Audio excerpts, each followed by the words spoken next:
দর্শক শ্রোতা মণ্ডলী, আপনারা এই মুহূর্তে আমাকে যে যেখান থেকে দেখছেন এবং পরবর্তী যে যেখান থেকে দেখবেন, আপনাদের সকলকে জানাই আমি আমার প্রাণঢালা অভিনন্দন এবং শুভেচ্ছা।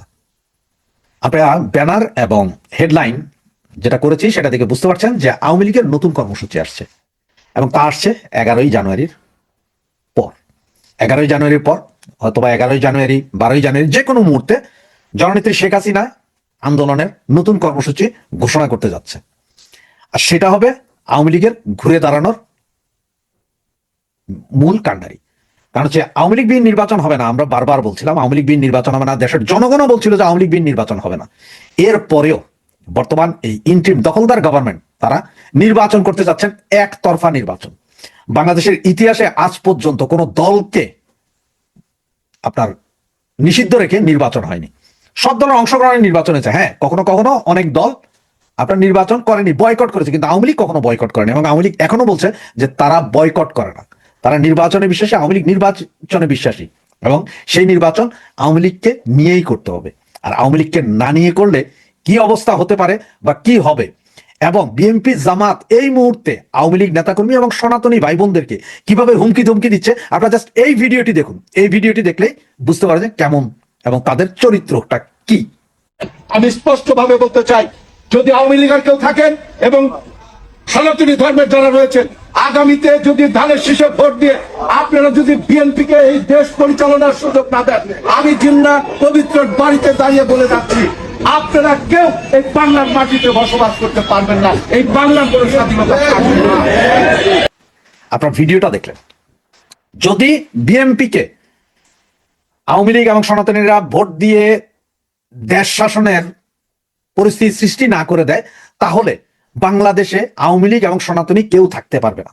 তার মানে থাকবে শুধু মোল্লা মৌলবীরা এবং বিএনপির এইসব চান্দাবাজরা, মানে যারা দেশটাকে ধ্বংসের মুখে নিয়ে গেছে তারাই থাকবে।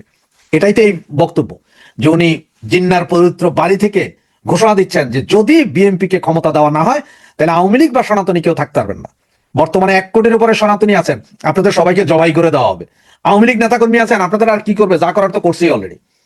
50,000 নেতাকর্মী অলরেডি জেলে আছে, 360 জন নেতাকর্মী মৃত্যুবরণ করেছে জেলখানায় অমানসিক নির্যাতনে, এবং আরো কত হাজার কত লাখ যে ঘর বাড়ি ছাড়া, তা আপনারা বুঝতে পারছেন। আর এর কারণেই 11 তারিখের পর যে কোনো মুহূর্তে আমাদের সভানেত্রী আন্দোলনের ডাক দিচ্ছেন।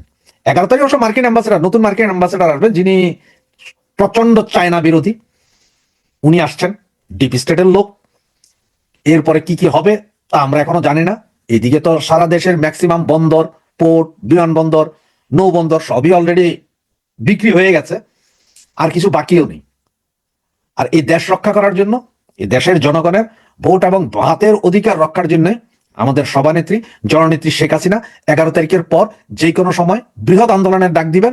সেটা হতে পারে হরতাল, হতে পারে বিশাল বিশাল মিছিল, হতে পারে টোটাল ব্লক আউট, হতে পারে অসহযোগ আন্দোলনের মতো কোনো আন্দোলন। সেই আন্দোলনকে বেগবান করার জন্য নেত্রী অলরেডি এর আগেই বলেছেন যে নেতা কর্মী যে যেখানে আছেন সবাই ঐক্যবদ্ধ হয়ে আন্দোলন করতে হবে। হ্যাঁ, আমি আপনাদের মতো আমিও মানি, এখন আমাদের কোনো নেতা নেই, এখন আমাদের একজনই আছে, সেটা হচ্ছে জননেত্রী শেখ হাসিনা। যা আগে যেমন মিছিল হতো না, এক নেতার এক দেশ, বঙ্গবন্ধুর বাংলাদেশ, এখন আমরা বলবো এক নেত্রীর এক দেশ, শেখ হাসিনার বাংলাদেশ। আর এই শেখ হাসিনার বাংলাদেশ গড়ার জন্য, শেখ হাসিনাকে আবার দেশে ফিরিয়ে এনে, সসম্মানে দেশে ফিরিয়ে এনে ক্ষমতার মসনদে বসানোর জন্য আমরা 11 তারিখের পরে নেত্রী যেভাবে বলবেন সেইভাবে সারা বাংলাদেশে আন্দোলন বেগবান করবেন। আমরা যারা অনলাইনে, অফলাইনে, রাস্তায় যে যেখানে পারছেন সেখানেই এই আন্দোলন গড়ে তুলতে হবে, কোনো ভেদাভেদ ছাড়া, কোনো গ্রুপিং ছাড়া। আমাদের কাছে এই মুহূর্তে ভুলে যান কোনো গ্রুপিং, অমুক ভাই তমুক ভাই ভুলে যান, আমরা এক নেত্রীর নির্দেশেই কাজ করব। কারণ আমাদের এখন যদি আমরা গ্রুপিং করতে থাকি, আরো করতে থাকি, আমাদের অবস্থা আরো নিঃশেষ হবে। আপনারা বিএনপির নেতার সেই বক্তব্যটাই শুনেছেন, জবাই করবে আপনাদের, কেউ স্বাধীনভাবে থাকতে পারবেন না, সে বলেই দিচ্ছে, তারা কন্টিনিউ বলে যাচ্ছে।